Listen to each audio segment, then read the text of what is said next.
Hello दोस्तों, कैसन बन जा। उम्मीद करतनी अच्छा हो जा। हम एगो कारमा गीत लेके आयल बनी। अगर सबके अच्छा लगी तो लाइक करम जा, पेज के फॉलो करम जा। प्लीज़ कमेंट करके बताइन जा कैसन लगता।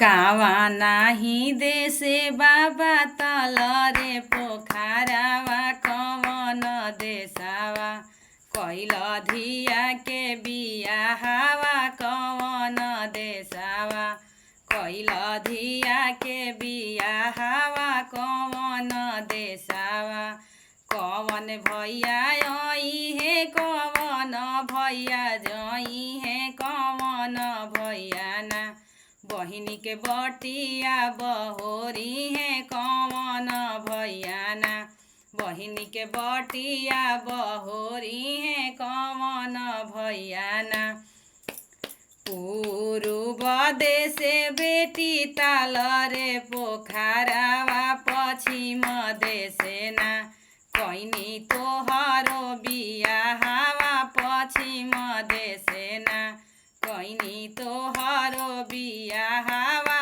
पश्चिम देशे ना छोटू भैया आई है धुरुआ भैया जई है शिवम भैया ना बहिनी के बटिया बहोरी है लवकुश भैया ना बहिनी के बटिया बहोरी है गुडुआ भैया ना बहिनी के बटिया बहोरी है गुडुआ भैया ना।